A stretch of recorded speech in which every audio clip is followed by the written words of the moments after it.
Hello दोस्तों, हम लोग स्टार्ट करेंगे क्वेश्चन नंबर नेक्स्ट 41 से। मोर अमेजिंग टेक्निक से हम लोग इसको बाकी रिमेनिंग क्वेश्चंस को सैम्पल पेपर के हम लोग सॉल्व करेंगे। चलिए दोस्तों, क्वेश्चन नंबर 41 है an air cored solenoid yes of length given है, area of cross section given है and number of turns given है।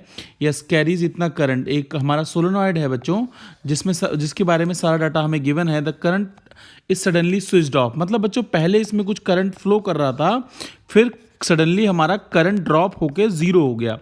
Ignoring the variation of the magnetic field yes बच्चों near the ends of the solenoid, the average back EMF induced across the ends of the open switch of the circuit. जी हाँ बच्चों इस question में क्या है, मान के चलिए इनिशियली जो हमारा कॉयल था, जो हमारा सोलेनॉइड था, उसमें करंट फ्लो कर रहा था, तो उसकी मैग्नेटिक फील्ड के थ्रू कुछ ना कुछ फ्लक्स रहा होगा, कुछ इनिशियल फ्लक्स रहा होगा। फिर क्या हुआ है, जब हमने करंट को जीरो कर दिया बच्चों, जब करंट जीरो कर दिया तो करंट जीरो होने से मैग्नेटिक फील्ड जो थी वो भी जीरो हो गई, इसलिए फाइनल फ्लक्स हमारा जीरो हो गया। और मित्रों जब फ्लक्स चेंज जीरो हो गया, फ्लक्स के चेंज के जीरो होने के कारण जो हमारा चेंज आ गया कुछ फ्लक्स में एक गिवन टाइम में, तो फैराडेज लॉ के हिसाब से कुछ इंड्यूस्ड ईएमएफ बना। और ये क्वेश्चन हमें उसी ईएमएफ के बारे में जानकारी चाहता है। पहली बात तो आपको क्वेश्चन को ऑब्जर्व करके समझना पड़ेगा मित्रों। अब चलिए हम लोग इनिशियल फ्लक्स पहले कैलकुलेट करेंगे। अब उस फ्लक्स को निकालने के लिए स्टैंडर्ड फॉर्मूला जो हमारे पास फ्लक्स का होता है बच्चों, इनिशियल फ्लक्स का होता है number of turns into B into A, number of turns B into A into cos zero, obviously perpendicular होगा तो एरिया वेक्टर के पैरेलल रहेगा हमारा मैग्नेटिक फील्ड लाइंस। यस बच्चों, तो हम लोग क्या करने वाले हैं, सबसे पहले हम लोग नंबर ऑफ टर्न्स, तो ठीक है मित्रों नंबर ऑफ टर्न्स गिवन है, लेकिन हमें magnetic field due to a solenoid निकालना पड़ेगा। ये क्या होता है, mu naught small N I, small N का मतलब number of turns per unit length, तो एन बाई एल लिख दे रहे हैं, number of turns per unit length into I into A. जी हाँ बच्चों, where A is the area of the given solenoid. Yes बच्चों, अब हम लोग क्या करेंगे सर, बच्चों हमारे पास इस रिजल्ट से, इस कहानी से हमें मिल जाएगा mu naught N square I into A upon में एल। देखो सारा डाटा है हमारे पास, नंबर ऑफ टर्न्स भी हैं 800, आई भी 2.5 एम्पेयर है क्वेश्चन में, और एरिया इज गिवन बच्चों, क्रॉस सेक्शन एरिया गिवन है, तो हम पाई आर स्क्वायर से, यस बच्चों एरिया को आप चाहें तो हम इसको लिख सकते हैं mu naught N square I into pi R square upon में एल। अगर हम यहाँ पे आर की वैल्यू 0.25 पुट करेंगे, सर 25 है 0.25 क्यों पुट कर रहे हैं बेटा, क्योंकि हमें वैल्यूज को एसआई में लेना है। चलिए जब हम सारी वैल्यूज पुट करते हैं, म्यू नॉट क्या होता है, म्यू नॉट सर होता है 4 पाई इंटू 10 की पावर -7, एन स्क्वायर का मतलब हो गया 800 का whole square, yes, into I कितना गिवन है बच्चों, I is given to us that is 2.5 into 0.25 का होल स्क्वायर अपॉन में लेंथ ऑफ द कंडक्टर भी बच्चों 30 सेंटीमीटर है, दैट इज 0, देख सकते हैं आप 30 सेंटीमीटर है, इसलिए मैंने इसको 0.30 ले लिया। मित्रों after solving this and calculating this, मुझे अप्रॉक्सीमेटली रिजल्ट मिला 16.74 इंटू 10 की पावर -3 वेबर। ये कैलकुलेशन बच्चों इतनी बड़ी नहीं आती है जनरल एग्जाम में, बट आप लोग देख सकते हैं ये आ गई। यस, फाइनल फ्लक्स क्या हो गई सर, फाइनल फ्लक्स जीरो हो गई, क्योंकि करंट सर्किट में क्या हो गया था बेटा, जीरो हो गया था। इंड्यूस्ड ईएमएफ क्या हो जाएगा, delta phi upon delta T. Yes, delta phi मतलब चेंज कितना आ गया, जो हमने phi 2 minus phi 1 negative charge, तो यहाँ पे नेगेटिव साइन जो होगा लेंस लॉ को रिप्रेजेंट करेगा बच्चों, तो 16.74 इंटू 10 की पावर -3 अपॉन में, क्योंकि फाइनल इनिशियल ये हो गई बच्चा और फाइनल ये हो गई, जब आप चेंज निकालोगे अपॉन में टाइम कितना लेंगे हम, 10 की पावर -3। बेटा जब सॉल्व करेंगे तो अप्रॉक्सीमेटली आंसर आ जाएगा 16.74 वोल्ट। अब 16.74 वोल्ट हमारे पास अवेलेबल है, that is option 4th will be correct in this case. Yes बच्चों, option 4th will be correct in this case. I hope आपको ये समझ में आ गया होगा। यस बच्चों, ऑप्शन 4th इसमें हमारा मेरे हिसाब से सही आंसर होगा, बाकी कैलकुलेशन आप एक बार देख सकते हैं। चलिए बच्चों, तो बेसिकली हम लोग नेक्स्ट क्वेश्चन की तरफ मूव करेंगे, that is question number 42। Yes बच्चों, थोड़ा कैलकुलेटिव है बट आसान है। चलिए, sinusoidal voltage off peak value का मतलब होता है वी नॉट बच्चों 283 वोल्ट दिया है, frequency is 50 hertz, okay, 50 hertz frequency given है, applied across the LCR circuit of R L and C की वैल्यूज गिवन है। देन द पावर डेसिपेशन, बच्चों पावर डेसिपेशन का हमारा फॉर्मूला होता है आई स्क्वायर आर, यस अगर हम बात करें यस क्योंकि हमारी जो रेजिस्टेंस है पावर डिसिपेट करती है अंडर रेजोनेंस कंडीशन। बच्चों रेजोनेंस कंडीशन के लिए हम सबसे पहले समझेंगे बच्चों हमारे पास Z का जो फॉर्मूला होता है वो होता है एक्सएल माइनस एक्सी का whole square plus R square. Resonance condition में हमारा Z मिनिमम रहता है और I मैक्सिमम रहता है। Z मिनिमम की कंडीशन में एक्सएल और एक्सी हमारा बराबर हो जाता है और Z मिनिमम हमारा रहता है I के बराबर, R के बराबर, आई am sorry that will become R के बराबर आ जाएगा। तो हम लोग क्या करेंगे सर, हम लोग पावर निकालेंगे, power is equal to I square R, और पावर को जब हम लिखेंगे यस बच्चों तो यहाँ पे देखो बच्चे ये आई जो होगा और वी होगा ये सारी हमने आरएमएस में लेना है। क्वेश्चन में हमें गिवन है बशर्ते peak value that is V naught, but हमें आरएमएस में पुट करना पड़ेगा। तो वी यस बच्चों this will become V naught by R square into R, sorry V R M S divide by R का होल स्क्वायर इंटू आर। अब V R M S क्या होता है सर, ये अगर आप लिखेंगे इसको तो V R M S square into yes बच्चों डिवाइड बाई आर हो जाएगा। और वी आर एम एस क्या होता है that is I naught by root two, I naught by root two, I naught square into two R हो जाएगा। Yes I naught exactly that will become sorry या बच्चे I am sorry V R M S is given to us. अब देखिए V R M S हमें given है, अब V R M S is equal to V naught, मैं I not क्यों लिख रहा हूँ, आई एम सो सॉरी। तो हम लोग लिखेंगे इसको V naught divide by root two yes बच्चों का whole square divide by 1 R. अब हमारे पास वी नॉट का square divide by 2 into R. R कितना गिवन है हमारे पास बच्चों, आर हमारा सर्किट में है 3 और वी नॉट स्क्वायर का मतलब हो गया 283 इज गिवन टू अस। तो 283 का whole square divide by, calculation वगैरह बच्चों देख लेना, डिवाइड बाय 6। जब मैंने इसको सॉल्व किया तो I got the value approximately, just a second, that is 13.35 kilo watt approximately answer आएगा। Just you can calculate this by using calculator.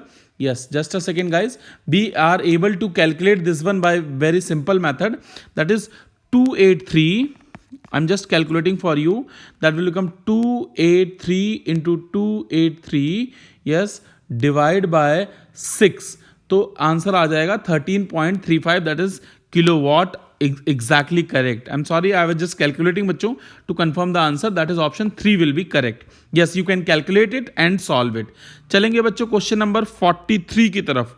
Question number 43 क्या है, क्वेश्चन नंबर 43 थोड़ा लेंदी है बट कंसेप्चुअल है बच्चों, ध्यान से देख लेंगे। क्वेश्चन नंबर 43 है circular loop of radius this lies parallel too much bigger circular loop of 20 centimetre. मतलब एक छोटा लूप है और एक बड़ा लूप है अकॉर्डिंग टू द क्वेश्चन। इसका जो रेडियस है वो 0.3 सेंटीमीटर है, उसका है 20 centimetre. And the smaller loop on the axis of the bigger loop, the distance between their centres is 15 centimetre. इनके बीच में डिस्टेंस के बीच में जो डिस्टेंस है बेटा वो 15 सेंटीमीटर है। Yes, if the current of 2 ampere flows through the smaller loop, इसमें बच्चों 2 एम्पेयर करंट फ्लो कर रहा है, then the flux link with the bigger loop. बच्चों देखो ये आपको जाहिर सी बात है ये क्वेश्चन जो है वो कहीं ना कहीं म्यूचुअल इंडक्शन का बन गया, क्योंकि एक कॉइल में करंट चेंज हो रहा है इसमें, तो इसमें हमारा कितना फ्लक्स होगा और इसमें करंट चेंज होने से उसमें पड़ोसी कॉइल में कितना होगा, तो कहीं ना कहीं ये क्वेश्चन हमारा म्यूचुअल इंडक्शन का बन गया। तो क्वेश्चन क्या पूछ रहा है सर, फ्लक्स, अगर मैं इसके नंबरिंग कर दूं मित्रों तो इसको हम नंबर 1 बोल देते हैं, इसको नंबर 2 बोल देते हैं। तो फ्लक्स ऑफ 2 पूछ रहा है क्वेश्चन, और फ्लक्स ऑफ 2 किसके प्रोपोर्शनल होगा, करंट थ्रू 1। अब बच्चों यहां पे सीधी सी बात है, ये हमारा म्यूचुअल इंडक्शन का फॉर्मूला हो जाएगा M। हमें directly indirectly we have to find the value of mutual induction. बच्चों हम लोग म्यूचुअल इंडक्शन चाहे 1 का 2 से या 2 का 1 से लिंक करें, बात एक ही आएगी। अगर हम φ1 की इक्वेशन लिखते हैं तो φ1 के लिए मैग्नेटिक फील्ड दूसरे की होगी और एरिया उसका अपना होता है, कि खुद के एरिया ऑफ क्रॉस सेक्शन में दूसरे की मैग्नेटिक फील्ड एंटर करती है। यस बच्चों, तो φ1 की अगर हम बात करेंगे और म्यूचुअल इंडक्शन M होगा, और ये किसके बराबर होगा, I2 के बराबर होगा। तो बच्चों हमें पता है φ1 is equal to B2 into, indirectly directly we have to find the value of M from this equation, और M की वैल्यू यहां पुट करेंगे, फिर हम फ्लक्स को कैलकुलेट करेंगे, that we are going to find out. Okay, तो बच्चों M की वैल्यू अगर हम निकालेंगे तो हो जाएगी इन दोनों को कंपेयर करके B2 इंटू A1 अपॉन में I2। सर ये I2 क्यों ली, क्योंकि बेटा B2 और B2 जब हम मैग्नेटिक फील्ड की इक्वेशन लिखेंगे एक्सियल पॉइंट पे, मतलब यस बच्चों, B2 का मतलब magnetic field due to 2 on 1, तो इस डिस्टेंस पे हम लिखेंगे this is x distance, x is 15 centimetre, और हमें पता रहेगा इसके अंदर हम लोग करंट एज्यूम कर लेंगे I2, और I2 से B2 का और I2 का करंट कैंसिल हो जाएगा। खैर देखते हैं कैसे होगा ये। देखिए हमें पता है कि एक्सियल पॉइंट पे जो मैग्नेटिक फील्ड इंटेंसिटी होती है वो होती है mu not by 4 pi 2 pi n, n 1 है यहाँ पे तो कोई दिक्कत नहीं है, n i, यस बच्चों, n i r square, i किसका हो जाएगा 2 का हो जाएगा, r किसका हो जाएगा, r भी ऑटोमेटिकली बच्चों किसका हो जाएगा 2 का हो जाएगा, अपॉन में r square that is r2 square plus x square की पावर 3/2 होल अपॉन में ये जो इतना बड़ा फॉर्मूला आपको दिख रहा है, ये सारा इतना बड़ा फॉर्मूला मित्रों, ये हमारा फॉर्मूला जो है वो किसके लिए है, B2 के लिए है। सर ऐसा क्यों लिखा आपने, क्योंकि बेटा मुझे I2 से I2 छमछम करना है। खैर A2 A1, ये हम A1 को भी इलेबरेट करेंगे तो हो जाएगा pi into R1 square. Sir I2 से I2 कट गया, बिल्कुल बेटा कट गया, मैं थोड़ा सा इसको जूम कर रहा हूँ, पिंच मतलब जूम इन कर रहा हूँ। यस, तो हमारी M की वैल्यू यहाँ से कैलकुलेट होके क्या आ जाएगी, सर लंबी चौड़ी आएगी, बिल्कुल बेटा आएगी, कितनी आएगी देख लेते हैं। यस, ये हो जाएगा mu naught by 4 pi 2 pi R1, देखो बच्चों 2 into pi square, 2 into pi square, थोड़ा कैलकुलेटिव है आई कैन अंडरस्टैंड, बट बेटा थोड़ा सा टाइम देना पड़ेगा इसी क्वेश्चन को, बाकी आगे कंसेप्चुअल प्रॉब्लम्स हैं बहुत इंटरेस्टिंग तरीके से सॉल्व हो जाएंगी। R1 square R2 square, R2 square plus x square की पावर 3/2। बच्चों क्या करने वाले हैं, देखो हमारे पास सारा डाटा है, mu not by 4 pi constant है, पाई स्क्वायर कॉन्स्टेंट है, R1 हमें गिवन है, R2 हमें गिवन है, x हमें गिवन है। सर R1 कितना है बच्चों, R1 ले लेंगे हम 0.3 सेंटीमीटर, आप उसको मीटर में कन्वर्ट कर लेना, और 20 सेंटीमीटर, ये सारी वैल्यूज m की यहाँ पुट करेंगे, I2 हमें सॉरी यहाँ नहीं पुट करेंगे, यहाँ पुट करेंगे, और I1 की वैल्यू पुट करेंगे तो हमें फ्लक्स मिल जाएगा। इतना बड़ा क्वेश्चन, वैसे पॉसिबिलिटी कम है क्वेश्चन आने की, बट ऐसे बड़े क्वेश्चंस को हम लास्ट में सॉल्व करते हैं जनरल एग्जाम में, तो इसका आंसर जो हो जाना चाहिए बच्चों कैलकुलेशन के हिसाब से वो 9.1 10 की पावर -11 हो जाएगा। जिन बच्चों को बहुत लेंदी लग रहा है they can skip this type the question, because exam में पहले आप छोटे क्वेश्चंस, बेटा देखो छोटे क्वेश्चंस कर लेंगे जो टाइम जो उसमें कैलकुलेशन की इतनी गंदी नहीं हो उसकी। चलिए बच्चों नेक्स्ट क्वेश्चन है क्वेश्चन नंबर 44। क्वेश्चन नंबर 44 है, if both the number of turns of core length of the inductor is doubled, yes बच्चों core length of the inductor is doubled keeping other factors constant. Yes बच्चों, number of turns and core length, दो चीजें बढ़ा रहे हैं, N और length को बढ़ा रहे हैं, तो सेल्फ इंडक्शन पे क्या फर्क पड़ेगा। बच्चों सेल्फ इंडक्शन का स्टैंडर्ड फॉर्मूला हमने पढ़ रखा है, जिसने नहीं पढ़ रखा है बच्चों formula revision chapter wise formula मैंने रिवाइज करा रखा है, वहां जाके देखें आप, आपको जरूर प्लेलिस्ट जाके चेक करें चैनल पे, आपको हर चैप्टर का फॉर्मूला रिवीजन का वीडियो मिल जाएगी, उसको रिवाइज करें, आपको ये फॉर्मूले सारे मिल जाएंगे। तो हमने देखा है mu naught N square divide by L into A होता है। क्वेश्चन क्या कह रहा है सर, यहां पे बच्चों क्वेश्चन कह रहा है कि नंबर ऑफ टर्न्स को हमने डबल कर दिए और लेंथ को डबल कर दिया, तो भैया हमारा फर्क किस पे पड़ा, देखो ये हो जाएगा mu naught 4n square upon में 2l इंटू एल, 2 से 2 छमछम हो गया, मतलब ट्वाइस हो जाना चाहिए, l कितना हो जाएगा डबल हो जाएगा, क्योंकि 2 देखो बाहर निकल के आ रहा है ये वाला, आप समझो तो ट्वाइस हो जाएगा। Option will be second will be correct in this case. Question number 45 की तरफ चलेंगे। क्वेश्चन नंबर 45 क्या कह रहा है, गिवन बिलो, अब देखो बेटा एजर्सन रीजन होता है, एजर्सन रीजन का मतलब क्या होता है, देखो दो स्टेटमेंट होती हैं, हो सकता है पहली भी सही हो दूसरी भी सही हो, और पहली दूसरी को एक्सप्लेन कर रही हो, मतलब ये इसका क्वेश्चन का रीजन हो दूसरा वाला, ये एजर्सन हो ये रीजन हो सकता है पहला ऑप्शन यही कहेगा कि एजर्सन भी ट्रू है रीजन भी ट्रू है, दूसरा एजर्सन और रीजन ट्रू तो है बट एजर्सन मतलब जो रीजन है, एजर्सन और रीजन दोनों एक दूसरे को लिंक्ड नहीं कर रहे हैं, तो हमारा दूसरा ऑप्शन होगा एजर्सन सही है और रीजन गलत है, तो तीसरा ऑप्शन एजर्सन सही है, सॉरी एजर्सन भी गलत है और रीजन भी गलत है, तो हमारा चौथा ऑप्शन होगा। खैर चलिए क्वेश्चन की तरफ चलते हैं, अपने आप हमें समझ में आएगा कैसे करना है। क्वेश्चन क्या कह रहा है, to increase the range of the ammeter we must need to connect the suitable high resistance. नहीं बच्चों, एमीटर में कन्वर्ट करने के लिए गैल्वेनोमीटर में आपने पहले ही पढ़ा होगा, लो रेजिस्टेंस को हम पैरेलल में लगाते हैं जिसको हम शंटिंग बोलते हैं, तो असर्शन अपने आप में गलत हो गया। Ammeter with increased range have high, नहीं बेटा हाई रेजिस्टेंस नहीं होता, लो रेजिस्टेंस पैरेलल में लगाते हैं तो उसका लो रेजिस्टेंस रहेगा, इसलिए इसका आंसर हो जाएगा असर्शन और रीजन दोनों गलत हैं अपनी अपनी जगहों पे। तो भैया हमारा क्वेश्चन नंबर आ गया 45। 45 क्या कह रहा है, an electron with high voltage, yes बच्चों, electron has a high potential energy when it is at the location of the high negative value of potential। बिल्कुल सही जवाब है। जी हाँ बच्चों, क्या कहना चाहता है सर ये क्वेश्चन ये कह रहा है बेटा कि अगर मान लीजिए एक पोटेंशियल है एक पॉइंट पे और वो नेगेटिव पोटेंशियल है, अगर यहाँ पे देखो पोटेंशियल एनर्जी जो होता है वो चार्ज इंटू पोटेंशियल होता है, ये हम बार बार यूज कर चुके हैं, चार्ज इंटू पोटेंशियल होता है, Q इंटू वी होता है।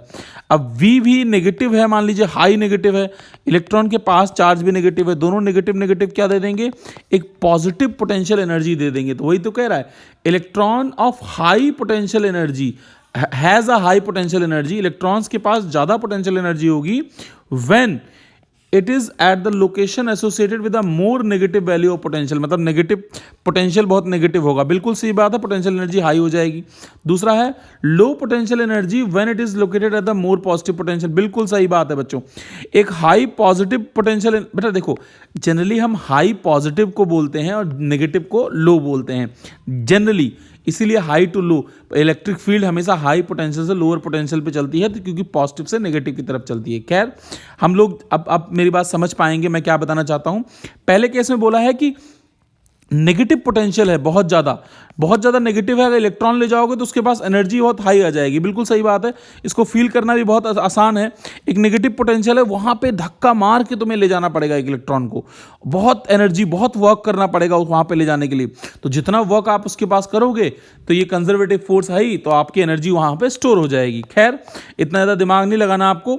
दूसरी बात, अगर एक पॉजिटिव पोटेंशियल है वहाँ पे आप इलेक्ट्रॉन रखेंगे बच्चों, जैसे इलेक्ट्रॉन रखेंगे इलेक्ट्रॉन के चार्ज नेगेटिव होता है और पोटेंशियल एनर्जी एकदम से नेगेटिव हो जाएगी, और पोटेंशियल एनर्जी नेगेटिव होगी तो क्या हो जाएगा, लो पोटेंशियल एनर्जी हो जाएगी। तो यार ये पहला स्टेटमेंट तो सही है, यस सर ये सही है। दूसरा, electron move from higher potential to lower potential, बच्चों ये मुझे गलत लग रहा है। क्यों गलत लग रहा है, गलत होगा भी, लग नहीं रहा है बच्चों। देखो इलेक्ट्रिक फील्ड हमेशा हायर पोटेंशियल से लोअर पोटेंशियल फ्लो करती है, ऐसे ध्यान रखो, हायर पोटेंशियल से लोअर पोटेंशियल की तरफ इलेक्ट्रिक फील्ड फ्लो करती है, और इलेक्ट्रॉन हमेशा इलेक्ट्रिक फील्ड के अपोजिट डायरेक्शन में फ्लो करता है। तब तो ये कंट्रोवर्शियल बात हो गई, तो यहाँ पे रीजन गलत हो गया, इसलिए ऑप्शन 3 सही हो गया। असर्शन ट्रू है, रीजन ही अपने आप में ही गलत है, एक्सप्लेनेशन की तो कोई बात ही नहीं है। चलिए बच्चों अगला प्रश्न क्या कह रहा है, मैग्नेटिक, यस बच्चों मैग्नेटिक नीडल के बारे में बात कर रहा है वो। Magnetic needle is free to rotate on the vertical planes, बिल्कुल सही बात है, मैग्नेटिक नीडल वर्टिकल प्लेन में फ्री रहती है, orient itself with the vertical poles, और बिल्कुल सही बात है, मैग्नेटिक नीडल जो होती है वो नॉर्थ और साउथ की तरफ अपनी ओरिएंटेशन को शो करती है, तो ये तो अपने आप में सही है। दूसरा क्या है, at magnetic poles at the magnetic poles का मतलब नॉर्थ और साउथ पोल पे horizontal component of the earth magnetic field is 0, बिल्कुल सही बात है, क्योंकि सारी मैग्नेटिक फील्ड इस डायरेक्शन में है, तो हॉरिजॉन्टल कंपोनेंट यहाँ पे कोई भी एग्जिस्ट नहीं करेगा। असर्शन और रीजन सही हैं, और असर्शन जो है हमारा रीजन को अच्छे से एक्सप्लेन कर रहा है, इसलिए इसका आंसर हो जाएगा A is exactly correct in this case. चलेंगे 48 नंबर क्वेश्चन की तरफ। A proton and electron which is having same momentum, yes बच्चों देखो रेडियस की बात कर रहा है आगे क्वेश्चन, तो हम रेडियस का फॉर्मूला लिखेंगे, पहले देख लेते हैं। एक इलेक्ट्रॉन है एक प्रोटॉन है, सेम मोमेंटम मतलब P सेम है, P क्या होता है mv के बराबर, enters in the magnetic field in the direction of right angle to the perpendicular, the radius of the path followed by them is same. Yes बच्चों R is equal to क्या होता है mv by qv, mv क्या होता है, mv होता है P के बराबर, तो रेडियस हो जाएगा P बाई QV। अब बेटा P सेम है, मैग्नेटिक फील्ड सेम है, और इलेक्ट्रॉन और प्रोटॉन के पास चार्ज भी सेम होते हैं, तो रेडियस बिल्कुल सेम रहेगा। तो भैया पहला तो हमारा असर्शन तो बिल्कुल सही है, लेकिन दूसरा देखना पड़ेगा हमें। दूसरा क्या कहना चाहता है sir, electron has less mass than proton. बच्चों ये बात तो सही है, electron has less mass than proton, लेकिन इनका आपस में कोई लिंक नहीं है, मास का कोई लिंक ही नहीं है रेडियस से, तो असर्शन और रीजन अपने आप में सही है, बट असर्शन एक्सप्लेन नहीं कर पा रहा रीजन को, एक्सप्लेनेशन नहीं हुआ इसका, इसलिए इसका आंसर सेकंड होना चाहिए। चलेंगे क्वेश्चन नंबर 49 की तरफ। Given below two statements level assertion and reason. जी हाँ बच्चों, तो इसमें एजर्शन क्या बोला, on increasing the current sensitivity of the galvanometer by increasing the number of turns may not necessarily increase its voltage sensitivity. सबसे पहले हमें बच्चों करंट सेंसिटिविटी देखना पड़ेगा। करंट सेंसिटिविटी का मतलब होता है डिफ्लेक्शन पर यूनिट करंट। देखो बच्चों, this is known as current sensitivity of the galvanometer. देखिए ध्यान से, अगर हम बात करें टॉर्क की, तो टॉर्क क्या होता है, टॉर्क इज NIAB। जी हाँ बच्चों, और is equal to K theta होता है। अगर आपको थीटा बाई आई की वैल्यू अगर आप कैलकुलेट करेंगे, यस बच्चों, थीटा बाई आई की वैल्यू कैलकुलेट करेंगे तो हो जाएगा NBA अपॉन में K। This is current sensitivity. दोस्तों, करंट सेंसिटिविटी बढ़ाने का मतलब उसने बोला है करंट सेंसिटिविटी हम इंक्रीज कर रहे हैं और bye increasing the number of turns. देखो, नंबर ऑफ टर्न्स बढ़ाने से गैल्वेनोमीटर का हमारा रेजिस्टेंस बढ़ जाता है, ये बात हमें पता है। चलिए पहले वोल्टेज रिफ्लेक्शन देख लेते हैं। Voltage reflection VG is equal to theta by V. Theta by V का मतलब theta by I R. Theta by I होता है IG अपॉन में R। देखो बच्चों, रेजिस्टेंस तो बढ़ जाएगा तो ऑब्वियसली करंट सेंसिटिविटी हमारी बढ़ जाएगी। यस बच्चों, सॉरी, नंबर ऑफ टर्न्स हमारे बढ़ जाएंगे। नंबर ऑफ टर्न्स यहाँ पे अगर ये बढ़ेंगे तो हमारी IG बढ़ जाएगी। लेकिन वोल्टेज सेंसिटिविटी पे फर्क क्यों नहीं पड़ेगा, क्योंकि नंबर ऑफ टर्न्स बढ़ने से हमारे रेजिस्टेंस भी बढ़ जाएंगे और वोल्टेज सेंसिटिविटी पे फर्क नहीं पड़ेगा। इसलिए हमारा जो आंसर होगा वो बिल्कुल सही है। एजर्शन हमारा बिल्कुल सही है कि नंबर ऑफ टर्न्स बढ़ने से करंट सेंसिटिविटी इंक्रीज होती है। यस, और करंट सेंसिटिविटी इंक्रीज होने से हो सकता है वोल्टेज सेंसिटिविटी पे कोई फर्क ना पड़े। अगला इसका रीजन क्या दिया गया है, चलिए रीजन को पढ़ते हैं। The resistance of the coil of the galvanometer increases with increase. बिल्कुल सही बात है कि नंबर ऑफ टर्न्स अगर आप बढ़ाएंगे तो रेजिस्टेंस कॉइल का, जाहिर सी बात है बच्चों, रेजिस्टेंस बढ़ जाएगा क्योंकि लेंथ ऑफ द जो हमारे वायर्स की लेंथ होगी वो ऐड ऑन हो जाएगी। यस, लेंथ हमारी ऐड हो जाएगी तो मतलब पहले एक टर्न में मान लीजिए L लेंथ थी तो N टर्न्स में NL लेंथ हो जाएगी। तो इससे एग्जैक्टली हमारा नंबर रेजिस्टेंस का वैल्यू बढ़ेगा। तो एजर्सन सही है, रीजन भी सही है, और एजर्सन रीजन को एक्सप्लेन कर पा रहा है, इसीलिए वोल्टेज सेंसिटिविटी कांस्टेंट रहता है। इसलिए इसका आंसर हो जाना चाहिए both assertion and reason are true and R is the correct explanation of A। चलेंगे दोस्तों क्वेश्चन नंबर नेक्स्ट पे। अब हम चलेंगे, मूव करेंगे सेक्शन C पे। जी हाँ बच्चों, सेक्शन C में हम लोगों को कुछ इंटरेस्टिंग क्वेश्चन देखने हैं। जैसे कि पहला क्वेश्चन देखते हैं। A small object of mass Q and weight mg is attached to the one end of the string of length L attached to the stationary support. The system is placed in the uniform horizontal electric field E as shown in the figure. Yes बच्चों, in the presence of the field the string makes a constant angle theta, the sign and magnitude of q। q के बारे में यहाँ पे जो ये charge है q, इसके बारे में पूछना चाह रहा है वो क्वेश्चन। आप फिगर अगर देख पा रहे हो बच्चों तो ये हमारा फिगर है। पहले हम इसको अप्लाई कर लेते हैं और समझ लेते हैं। देखो बच्चों, जनरली अगर ऐसा क्वेश्चन हो तो आपका टेंशन इधर की तरफ होगा। यस, बॉडी का टेंशन, बॉडी का वेट mg इधर की तरफ होगा और QE, अगर Q चार्ज है तो QE इलेक्ट्रिक फोर्स होगा। मैं Q को पॉजिटिव लेके चल रहा हूँ और देखते हैं क्या आती है कंडीशन। यस, अब देखो बच्चों, अगर ये वाला एंगल थीटा होगा तो ये वाला कंपोनेंट हो जाएगा T cos थीटा और ये वाला कंपोनेंट हो जाएगा T sin थीटा। तो इस फिगर से हम लोग देख सकते हैं कि T sin theta is equal to हो जाता है QE के बराबर। हमें Q के मैग्नीट्यूड निकालना है मित्रों। Yes, and upward T cos theta है जो बेटा वो हमारा mg के बराबर होगा। अगर हम इसको करेंगे डिवाइड, T से T हो जाएगा cancel, sin theta by cos theta is equal to tan theta. Yes, तो QE बाय mg। यस, तो अगर मैं QE की वैल्यू निकालता हूं बच्चों, सॉरी Q की वैल्यू निकालता हूं तो mg बाई E। यस बच्चों, mg is exactly weight, mg by E into tan theta आ जाएगा हमारा चार्ज, और Q पॉजिटिव चार्ज होगा तभी ये स्टेबल रह पाएगा। यस बच्चों, तभी T sin थीटा जो होगा हमारा वो बैलेंस करेगा QE को, और T cos थीटा होगा वो हमारा बैलेंस करेगा mg को। तो इसमें कौन सा ऑप्शन सही हो जाएगा? Answer is mg by E tan theta. mg by E tan theta हमारा यहाँ पे ये वाला ऑप्शन में है, इसमें भी है, लेकिन पॉजिटिव साइन के साथ है, इसलिए हमारा answer B should be correct in this case कि Q हमारा पॉजिटिव साइन के साथ mg by E tan theta magnitude के बराबर होगा। मुझे उम्मीद है आपको समझ में आया होगा। बेसिक क्वेश्चन था, थोड़ा घुमाया गया था और ये बहुत फेमस भी है बच्चों क्वेश्चन। क्वेश्चन नंबर हम बात करेंगे 51 की। 51 नंबर प्रश्न क्या कह रहा है?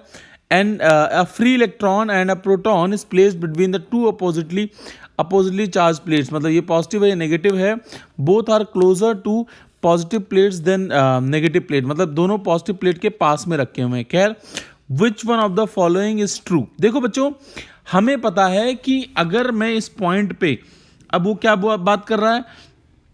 फोर्स की बात कर रहा है, पोटेंशियल एनर्जी की बात कर रहा है, और पोटेंशियल एनर्जी की मतलब फोर्स और पोटेंशियल एनर्जी की इनडायरेक्टली हमें कंडीशन बतानी है। देखो बच्चों, अगर दो प्लेट्स के बीच में अगर आप बात करें इन जनरल, तो दो प्लेट्स के बीच में इलेक्ट्रिक फील्ड जो रहती है वो यूनिफॉर्म रहती है, मतलब जितनी इलेक्ट्रिक फील्ड ये होगी उतनी ही इलेक्ट्रिक फील्ड इस पॉइंट पे, दोनों पॉइंट पे इलेक्ट्रिक फील्ड जो होगी वो सेम होगी, and in this direction. Okay sir, electric field तो सेम है, और फोर्स क्या होता है? फोर्स होता है Q इंटू ई। अगर मैग्नीट्यूड की बात करो तो Q का मैग्नीट्यूड इलेक्ट्रॉन और प्रोटॉन के लिए बराबर होता है, इलेक्ट्रिक फील्ड भी सेम है, तो फोर्स के प्रोटॉन के ऊपर मैग्नीट्यूड जो होगा वही इलेक्ट्रॉन के ऊपर मैग्नीट्यूड होगा। बस इलेक्ट्रॉन अगर इसको मान लो, प्रोटॉन इसको मान लो, तो इलेक्ट्रॉन इलेक्ट्रिक फील्ड के अपोजिट डायरेक्शन में, यस बच्चों, इस डायरेक्शन में भागेगा और प्रोटॉन इस डायरेक्शन में भागेगा।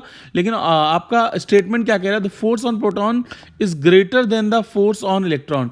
तो बच्चों लॉजिकली मैग्नीट्यूड तो ज़्यादा नहीं हो सकता, यस, तो मैग्नीट्यूड तो ज़्यादा नहीं हो सकता, इसलिए गलत हो जाएगा। यस बच्चों, तो मैग्नीट्यूड तो सेम ही रहेगा दोनों पे, तो हमारा स्टेटमेंट, ये जो पहला स्टेटमेंट है वो गलत हो जाएगा, मैग्नीट्यूड तो सेम है। दूसरा बोल रहा है potential energy of proton is greater then the potential energy of electron. बच्चों देखो, जब पोटेंशियल एनर्जी की बात होती है, मान लेते हैं यहाँ पे V पोटेंशियल है, यस, इस पॉइंट पे हमारा V पोटेंशियल है, इस वाले पॉइंट पे, इस लाइन पे, क्योंकि potential as the function of R होता है ऑब्वियसली। तो बच्चों V पोटेंशियल है, और अगर आप पोटेंशियल एनर्जी देखते हैं, पोटेंशियल एनर्जी का फॉर्मूला देखते हैं, तो वो Q इंटू वी होता है। बच्चों V तो सेम है, बट अगर इलेक्ट्रॉन के लिए देखोगे तो आएगा minus E into V, yes, this is for electron. और अगर प्रोटॉन के लिए बात करोगे तो प्रोटॉन के पास चार्ज तो ई होगा और इंटू वी हो जाएगा, मतलब इसके पास नेगेटिव साइन रहेगा, इसके पास पॉजिटिव साइन रहेगा।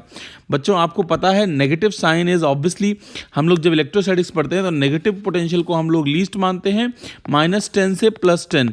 तो बच्चों ये मिनिमम से लेके मैक्सिमम इसको ऐसा बोलते हैं हम लोग, आपने देखा भी होगा।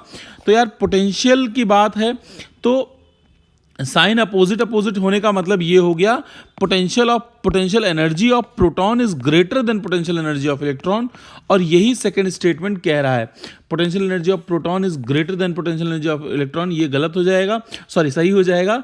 Potential energy of proton and electron are same. बच्चों सेम नहीं कर सकते क्योंकि नेगेटिव का मतलब लीस्ट है, नेगेटिव टू पॉजिटिव बोलते हैं ना, पोटेंशियल ऑलवेज सॉरी नेगेटिव का मतलब लीस्ट होता है, पॉजिटिव का मतलब हाईएस्ट होता है, इसीलिए हायर पोटेंशियल से लोअर पोटेंशियल की तरफ हमारी इलेक्ट्रिक फील्ड फ्लो करती है। ये भी आपने सुना होगा स्टेटमेंट। तो बच्चों इसका स्टेटमेंट जो ऑटोमेटिकली सही हो जाएगा वो सेकंड स्टेटमेंट आपका ये वाला सही है। अगर सेकंड स्टेटमेंट सही है तो इसका मतलब यहाँ पे भी सेकंड आंसर आ जाना चाहिए कि हमारा second only is the correct option. I hope आपको ये बात समझ में आ गई होगी। चलेंगे बच्चों नेक्स्ट क्वेश्चन की तरफ। नेक्स्ट क्वेश्चन एक केस स्टडी है ट्रांसफार्मर की। बच्चों ट्रांसफार्मर के बारे में आपको बता दूं, ट्रांसफार्मर दो प्रकार के होते हैं, step up step down. Step up का मतलब होता है वोल्टेज को, लो वोल्टेज को हाई वोल्टेज में कन्वर्ट करना, इसीलिए नंबर ऑफ टर्न्स जो जहां से इनपुट देते हैं उसको नंबर ऑफ प्राइमरी बोलते हैं, जहां से आउटपुट लेते हैं उसको सेकेंडरी बोलते हैं। सेकेंडरी के टर्न्स ज़्यादा कर दोगे, मैं फटाफट बता दे रहा हूं क्या क्या होता है।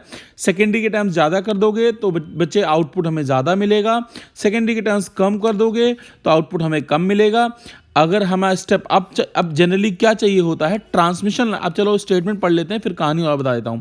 A large scale of transmission and distribution of the electrical energy over a long distances is done use the transformer. बच्चों क्या किया जाता है कि हमेशा वोल्टेज को हाई करके ट्रांसमिट किया जाता है। पावर स्टेशन है और ये ट्रांसफार्मर है, ये स्टेप अप ट्रांसफार्मर यहाँ लगा दिया जाता है क्योंकि ट्रांसमिशन के दौरान अगर वोल्टेज हाई रखोगे तो पावर लॉस कहीं ना कहीं कम होती है। तो यही बोला गया है कि जब ट्रांसमिशन के दौरान हाई वोल्टेज को लगा के हम ट्रांसमिट करते हैं। The voltage output of the generator stepped up, मतलब वोल्टेज बढ़ा दिया जाता है क्योंकि ये ट्रांसमिशन लाइन है। यस, ये देखो ट्रांसमिशन लाइन दी हुई है, ट्रांसमिशन लाइन, क्योंकि हाई वोल्टेज पे डेसिपेशन ऑफ द पावर कम होती है। It is then transmitted over a long distance to an area near the sub station near the consumer. जहां पे लोग रहते हैं बच्चों, देखो हमारे घरों में क्या 22,000 वोल्ट आपने देखा होगा, जो लाइंस होती हैं, जो ट्रांसमिशन लाइन होती है, उस पर एक खतरे का निशान ऐसे भूत सा बना के रखते हैं और उस पर लिखते हैं 11,000 वोल्ट, 22,000 वोल्ट। एक्चुअली इसका रीज़न ये होता है कि हाई वोल्टेज होता है और हमारे घरों के, हमारी लोकेलिटी के, हमारी कॉलोनी के आसपास एक हमेशा ट्रांसफार्मर लगा होता है। उस ट्रांसफार्मर का काम क्या होता है बच्चों? उस ट्रांसफार्मर का काम होता है जो हाई वोल्टेज सप्लाई आती है 11,000 22,000 की, उसको हमारे घरों में सप्लाई लायक 220 वोल्ट पे स्टेप डाउन करे। अब बच्चों पावर इनपुट और पावर आउटपुट सेम रहता है। पावर इनपुट और पावर आउटपुट सेम रहता है। जब वोल्टेज की बात करते हैं तो VI II VO IO, जब वोल्टेज इनपुट, यस बच्चों, वोल्टेज का इनपुट अगर ज़्यादा होगा तो करंट इनपुट का कम रहेगा और वोल्टेज आउटपुट अगर ज़्यादा रहेगा तो वोल्टेज आउटपुट अगर कम रहेगा तो करंट आउटपुट ज़्यादा रहेगा। जनरली ये होता है ट्रांसफार्मर के केस में। तो मैं आपको सारी केस स्टडी बता रहा हूँ जो क्वेश्चन कहना चाह रहा है। खैर बच्चों चलते हैं आगे की तरफ। और क्या कह रहा है question? It is then transmitted over a long distance, बता दिया आपको, consumers, there are the voltage step down, it is further step down to distributing the sub stations. अब कई स्टेप्स में बच्चों स्टेप डाउन किया जाता है, एकदम से जीरो पे, मतलब 22,000 से सीधे हम 220 नहीं ले आते हैं, वो बता रखा है उन्होंने। Utility poles before the power supply 240 volt reaches to home, मतलब 2-3 स्टेप डाउन करके सीधे हमारे घरों में 240 वोल्ट पहुंचाया जाता है। 220 नहीं, क्वेश्चन ने 240 बोला है। खैर ये हमारे एक केस स्टडी टाइप का क्वेश्चन ने दिया है। अब इसके ऊपर कुछ क्वेश्चंस होंगे। पहला क्वेश्चन क्या कह रहा है जरा पढ़ते हैं बच्चों। कहना चाहता है विच, अब बच्चे एक क्वेश्चन बेस्ड हो गया ट्रांसफार्मर के ऊपर। अब आपको ट्रांसफार्मर का बेसिक तो पता है, अगर ट्रांसफार्मर का बेसिक पता होगा तो 2-3 क्वेश्चन इस पे बेस्ड होंगे, वही आपको सॉल्व करने हैं, जैसा कि आप प्रीवियस ईयर एग्जाम्स में भी देख चुके हो, उसी के ऊपर सैंपल पेपर में क्वेश्चन दिया है। चलिए क्वेश्चन क्या कह रहा है, which one of the following statement is true, कौन सा इनमें से सही है? पहला है energy is created when transformer step up the voltage. बच्चों एनर्जी क्रिएट नहीं होती, एनर्जी अगर आइडियल ट्रांसफार्मर आप मान के चलो तो स्टेप अप और स्टेप डाउन में बेटा power input power output same रहता है। Transformer is design to convert AC to DC, बिल्कुल नहीं बेटा। इसके लिए जो डिवाइस होती है AC टू DC के लिए, उसको हम रेक्टिफायर बोलते हैं, जो आपके सेकेंड टर्म में पढ़ाया जाएगा सेमीकंडक्टर चैप्टर में। यस। नेक्स्ट है step up transformer increases the power of the transmission, जो पावर कभी चेंज नहीं करता, स्टेप अप वोल्टेज हाई करता है। सारे पॉइंट्स का मीनिंग भी पता होना चाहिए जो गलत है, सिर्फ गलत मत याद रख लो बच्चों। Step down transformer decreases the AC voltage, ये बिल्कुल सही बात है। स्टेप डाउन क्या करता है? वोल्टेज को डिक्रीज करता है, इसलिए आपका चौथा जो ऑप्शन होगा मित्रों वो हो जाएगा सही। चलेंगे क्वेश्चन नंबर 53 की तरफ। क्वेश्चन नंबर 53 क्या कह रहा है? यस, ये भी वही घुमा फिरा के आपसे पूछ रहा है कि कौन सा सही है कौन सा गलत है। अब चलिए देखते हैं कौन सा सही है कौन सा गलत है। In the secondary coil has a greater number of turns in the primary, मतलब इफ इन पढ़ दिया, सॉरी, मतलब secondary number of turns of secondary coils number of primary turn से ज़्यादा हैं, तो इससे क्या क्या होगा सर? ES सेकेंडरी का जो EMF है वो ज़्यादा हो जाएगा, ऑब्वियसली वोल्टेज ज़्यादा हो जाएगा और करंट कम हो जाएगा। मैंने पहले ही बता दिया। आप चलिए ऑप्शन पढ़ते हैं। Voltage is stepped up, arrangement is called step up transformer, बिल्कुल सही बात है बेटा। जब सेकेंडरी के नंबर ऑफ टर्न्स ज़्यादा होंगे तो सेकेंडरी के EMF ज़्यादा होगा और उसका करंट कम होगा, तो इसको बोलते हैं स्टेप अप कंडीशन। तो पहला ही हमारा स्टेटमेंट सही हो गया। चलेंगे दूसरा पढ़ते हैं। द वोल्टेज स्टेप डाउन, बिल्कुल नहीं, स्टेप डाउन नहीं होता, arrangement is called step down, step down नहीं होता बेटा। स्टेप डाउन में सेकेंडरी के टर्न्स ज़्यादा कम होते हैं प्राइमरी से, तो इसको स्टेप डाउन बोलते हैं। यस बच्चों, इसको स्टेप डाउन बोलते हैं। तो दूसरा स्टेटमेंट आपका हो गया गलत। चलेंगे तीसरा स्टेटमेंट क्या कह रहा है? The current in step up and the step up, बेटा करंट तो घट जाता है, मैंने पहले ही बता दिया, तो ये भी गलत हो गया। यस बच्चों, the current is step down arrangement is called step down. बच्चों देखो, करंट तो सेकेंडरी का कम हो जाता है, लेकिन इस अरेंजमेंट को स्टेप डाउन नहीं बोलते हैं। देखो पहला पार्ट स्टेटमेंट का सही है, स्टेटमेंट का पहला पार्ट सही है कि हमारा करंट घट जाता है, लेकिन इसको स्टेप अप ही बोला जाता है, इसलिए ये भी गलत हो गया और आपका आंसर फर्स्ट एक्यूरेटली इसमें करेक्ट हो गया। मुझे उम्मीद है आपको समझ में आ गया होगा। अगर समझ में आ गई हैं दोस्तों चीज़ें और आपको बहुत मज़ा आया है पढ़ने में समझने में, तो चैनल सब्सक्राइब करके लाइक जरूर कर देना और अपने दोस्तों को शेयर करना तो भूलोगे ही नहीं, मुझे ये बात पता है। खैर भरोसा है मुझे आप पे। नेक्स्ट क्वेश्चन है हमारा, question number 54। We need to step up the voltage of the transmission line, yes power transmission. Yes बच्चों, we need to step up the voltage of the power transmission so that, क्यों भाई हम लोग करते हैं current is reduce consequently I square R is cut down. सबसे पहले ही बता दिया मैंने आपको कि बच्चे ये तो सही है, करंट देखो जब वोल्टेज बढ़ा दोगे आप तो V power is equal to V I. Sir जब वोल्टेज बढ़ाया तो करंट घट गया, हाँ सर बिल्कुल, क्योंकि पावर कांस्टेंट है। ये मत बोलना sir V proportional to I होता है। बच्चों पावर कांस्टेंट होने पे तब तो हमारा वोल्टेज बढ़ने पे करंट घटेगा ना, इसीलिए हमारा पावर कांस्टेंट हो गया, इसलिए वोल्टेज बढ़ाते ही करंट घटा, करंट घटते ही हमारा पावर लॉस घट गया ट्रांसमिशन लाइन में, इसीलिए बहुत हाई वोल्टेजेस पे हम ये काम करते हैं। खैर अगला statement, the voltage increase the power loss is also increase. नहीं बच्चों, पावर लॉस डिक्रीज होता है। Power is increase before the transmission, बिल्कुल नहीं बच्चों। पावर कहाँ इंक्रीज कहाँ की जाती है, पावर का कोई लॉजिक ही नहीं। यहाँ पे तो voltage step up step down की बात कर रहे हैं। The voltage is decreased V square by R losses reduced. नहीं बच्चों ऐसा कुछ नहीं है, तो करंट रिड्यूस करना होता है मेन मोटिव, इसलिए हमारा इसका फर्स्ट ऑप्शन सही हो जाना चाहिए। यस बच्चों, last question of the sample paper transformer का क्वेश्चन है, बहुत ही सिंपल क्वेश्चन है। चलिए देखते हैं क्या क्या गिवन है। Power transmission line feeds into the input power. Input power दे रखा है भैया कितना, वी आई। वी इनपुट का मतलब होता है प्राइमरी, आप चाहो तो वीपी भी लिख दो, 2300 वोल्ट। चलिए इज स्टेप डाउन ट्रांसफार्मर मतलब प्राइमरी वाइंडिंग है मतलब number of turns of primary winding दे रखी है बच्चों कितना, 4000 turns. The number of turns of the secondary in order to get the output of 230 volt. मतलब हमें आउटपुट सेकेंडरी का आउटपुट कितना चाहिए, 230 वोल्ट चाहिए, नॉट डिग्री। हमें इतना मतलब इतना, yes V S should be 230, तो कितना होना चाहिए एन एस। सर ये तो बहुत ही आसान क्वेश्चन हो गया। सर बचपन में आपने एक फॉर्मूला बहुत अच्छे से पढ़ा था हमने, मैंने नहीं पढ़ाया होगा लेकिन पढ़ा होगा आपने, N S by N P is equal to V S by B P is equal to E S by E P, सब कुछ ऐसे रहता है। आप शॉर्ट्स में जाके देखेंगे तो आपको इसके मैंने फॉर्मूले रिवाइज करा रखे हैं। यस तो हो जाता है I P by I S, खैर इज इक्वल टू के बोलते हैं, के इज ट्रांसफार्मर रेशियो। इतने तामझाम की जरूरत नहीं है, वो तो मैंने ऐसे स्टाइल मारने के लिए बोल दिया। यस सॉरी, एनएस के बारे में पूछ रहा है, एनएस हमें चाहिए, सेकेंडरी ट्रांस के प्राइमरी ट्रांसफार्मर की वैल्यू चाहिए। NP is given to us that is कितना भैया, 4000।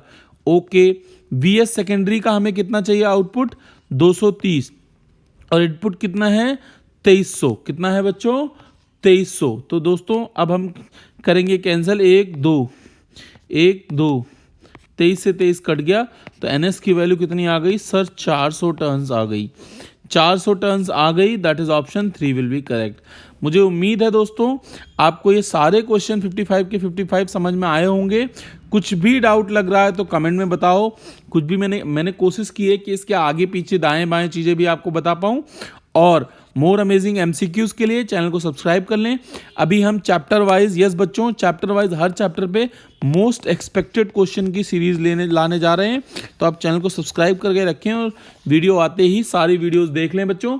मतलब गारंटी तो नहीं, लेकिन बच्चों इस बात का एश्योरेंस है कि मान के चलो 90% ऑफ द क्वेश्चन चैनल के वीडियोस क्वेश्चन से ही आएंगे आपके डायरेक्टली एग्जाम में। अगर आप सिर्फ सारे क्वेश्चंस एमसीक्यूज देख लेते हैं तो 100% आप फिजिक्स को फोड़ के आएंगे। थैंक यू दोस्तों, we will meet in the next